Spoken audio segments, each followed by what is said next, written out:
हिंजिली निर्वाचन मंडल खरीडा गाँव में जो जघन्य कांड घटी काली जोटी की गोटे महिला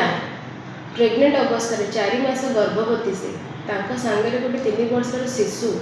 एवं ब्रॉड डे लाइट रे तांकर हत्या करा जाउछि। मु सांबादिक मानक पचारुथली कि सांबादिक माने तांकर कवरेज नौथिले से कवरेज नेला टाइम रे तांकर जो भाई जो प्रेमिका जो भाई अछंती से थ्रेटन करथिले कि मु मारी देबी आपु जीवन एवं पुलिस को भी नेहुरा होइथिले कि आपण आसंतु एडी प्रोटेक्शन दियंतु किंतु केही सुनि नथिले सेमानक कथा एवं परवर्ती मुहूर्त में जमी सांबादिक मैंने जाइछंती 10 मिनट रे ताको हत्या करा जाइछि। मु कहबा कथा एतिकी जे ए जो हत्याटा हैला एटा जदि पुलिस प्रशासन चाही थांता एटा हबा को देई नथा किंतु पुलिस प्रशासन लापरवाही जोगु आज से हत्याटा हैला। आपण देखंतु गोटे हृदय विदारक घटना एटा गोटे छुआटे 3 वर्षर छुआ तार केही नाहंती सी ए चाइल्ड केयर सेंटर रे अछि तार केयर किए नब तार ना माँ अच्छा ना बापा अच्छा ना मामू अच्छा ना भाई अच्छा कहीं नाहंती। तो आम सरकार को भी चाहूँ कि उचित कंपनसेशन दिंतु एवं गोटे थैथान करूँ गोटे रिहाबिलिटेट करूँ कहीं शिशुटार तो माँ चली जाइए शिशुटा बहुत छोट अच्छी एवं आज नवीन बाबू भी दुख प्रकाश करिसेंती आमर विरोधी दल नेता श्री नवीन पट्टनायक दुख प्रकाश करिसेंती आज गोटे लेटर भी देइछंती श्री मोहन चरण माझी को कि तुरंत कंपनसेशन दिया जाओ एवं दोषी को उचित दंड मिलू एवं समस्त एक्यूज्ड को अरेस्ट करा जाओ। एभली घटना पुणी पुनरावृत्ति होगा उचित बोली मन करा कि एभली घटना जो कि भारत ओडिशा रे चली वर्तमान जो कि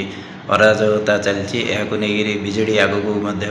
कौन पंथा ग्रहण कर घटना the law and order situation of the state has gone to turmoil. law and order situation अब किसी नहीं एठी तो दिन दहाड़े हत्या गणदुष्कर्म रेप ए सबू चली आमे क्रमागत भाव बहुत थर सरकार को कही सारू कि लॉ एंड ऑर्डर सिचुएशन को कंट्रोल करा जाओ लॉ एंड ऑर्डर सिचुएशन केमती ठीक रे पीसफुल स्टेट हम पुणी ओडिशा पुणी केमती गोटे पीसफुल राज्य रे देखा जीवो ता उपरे अधिक कॉन्सेंट्रेट करंतु किंतु आपण देखुथु क्रमागत भाव हत्या उद्यम ए सब चली बढ़ी बढ़ी चली से कमिबार ना मिलुनी से पुलिस प्रशासन को पुणी थरे निवेदन कि आपण कंट्रोलिंग पूरा जोर करंतु कंट्रोलिंग पूरा टिके अधिक पुलिस जो पेट्रोलिंग बढ़ातु एवं सरकार को निवेदन कि ताकर जो गवर्नेंस अच्छी से गवर्नेंसटा केमती लोकंकर उपकृत रे जीव ताकू देखंतु कहीं गवर्नेंस तो नहीं एठी जदि गवर्नेंस थांता तो एप्रिल मास रे गंजाम जिले में ही 11टा केस ही नथांता 11टा हत्या ही नथांता से आज मे 6 तारीख को ए गोटे घटना हो सारे आप भावतु को हिसाब रे क्राइम बढ़ी बढ़ी जाउछि।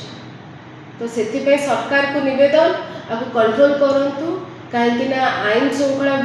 व्यवस्था विपर्यस्त हो सारानी एवं जदि आपको कंट्रोल न करती निश्चित रूप से महिला तो सब छिड़ा विजु जनता दल एवं आगू भी निश्चित रूप से कड़ा निष्पत्ति नब जदि दरकार पड़े राजरास्तार भी आंदोलन कर।